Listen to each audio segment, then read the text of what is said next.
So we talked already about how the House passed $2,000 checks by a two-thirds majority. But there was another important piece that happened in the House yesterday, which was they overrode the president's veto of the National Defense Authorization Act. Rachel, I know that's something you've been looking at in particular. Just break down for us the dynamics there and why it matters. Yeah, so we've been talking a lot about sort of the YOLO moment that Trump is living in his presidency, and I think what could have been if he had always had this attitude. And this particular issue with the National Defense Authorization Act and Trump is the Trump that I love. Because first, let's start with what the NDAA is.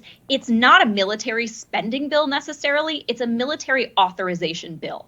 And that means it sets up every major military project, all the contractors, funding, projects that go to Raytheon and Northrop Grumman and all those defense contractors. It also does set up some of the funding for the military, but a host of other conflict areas for the United States as well. So in that sense, it very much is the golden calf of Washington. There is not a year that goes by, no matter what is happening, that the Congress does not pass this bill. So for President Trump to veto it is extremely significant and disruptive in a way that I haven't seen in quite some time.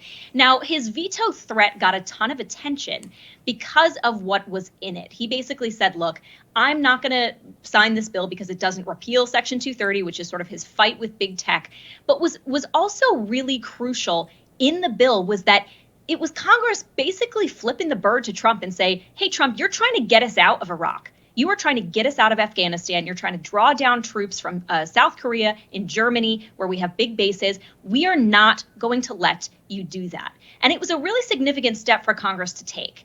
And, Trump was really responding to that. And that didn't get a lot of attention, except, you saw we just had that Ro Khanna tweet up. If we can put it back up, you saw a number of Democrats recognize this point and say, hey, Trump's actually trying to get us from, out from being the world's policeman. He's trying to end the longest war we've ever fought in Afghanistan, draw down troop reductions. We should support this. Now, the mainstream narrative never mentioned this in particular, right? They only talked about Trump's war with big tech. But this is a really significant point. And I think you saw some Democrats, a very few of them, come out and support Trump on this. But again, this was a huge moment for Trump that, had we seen it before, I think we could have really shaken up Greater Washington, especially the military-industrial complex, in ways that it hasn't been shaken in a really long time. Well, and that's the thing with him is you're like, okay, great. So you vetoed this thing, which, by the way, is being overridden now by a coalition of Republicans and Democrats coming together to override his veto.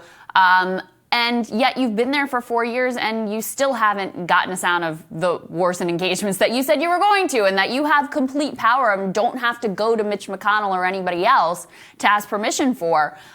So it is very much that, like, what could have been if he actually prioritized these issues that he claimed to care about, rather than, I see this all through the lens of, like, Trumpian grievance. He's mad at McConnell because he hasn't gone along with, like, the stolen vote thing. He's mad at the Democrats just because he is. He wants to create some chaos and make a mess on his way out without it actually having ultimately an impact.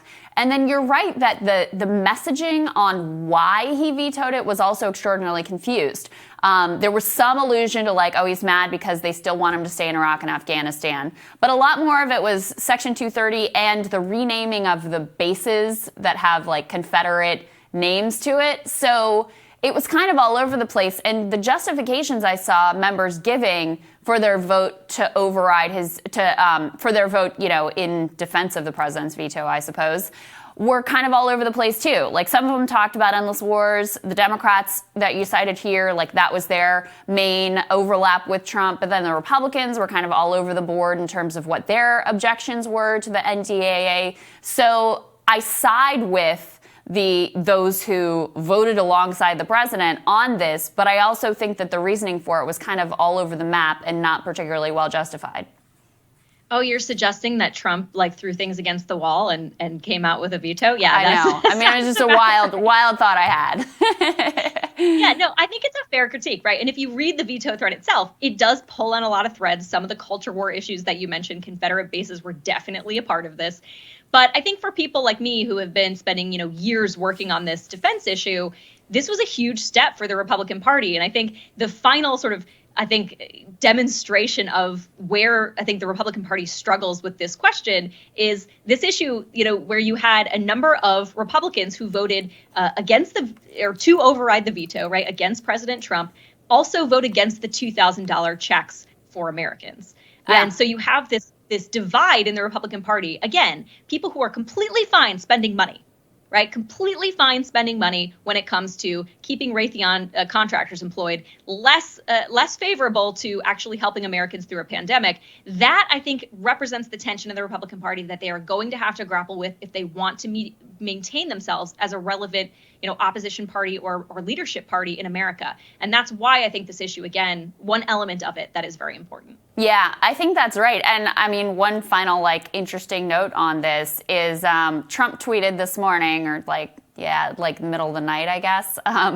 There was a tweet that said Senator Sanders will filibuster any attempt for the Senate to override Trump's veto for the NDAA until a vote for the stimulus increase to $2,000 is brought to the floor. And he retweeted that and said, give the people $2,000, not $600. They've suffered enough. So Trump and Sanders sort of completely aligning in their stances on both these issues here, which again is something that you might have expected to happen more often at times, especially on economic issues throughout his presidency. And yet now it's basically just because he's mad at Mitch McConnell that it happens to occur, and with a lot more limited results than what he could have gotten if he actually had an agenda and actually made people pay a price on the Republican side for bucking his priorities.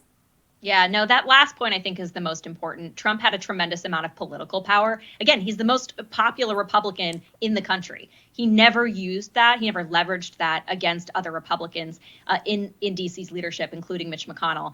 And it was to his detriment. He could have gotten a lot more done, I think, had he been willing to flex that muscle. Yeah. All right, Rachel, great analysis on that. Next on Rising, Democratic strategist Jennifer Holdsworth is going to join us for the panel. That's when Rising returns.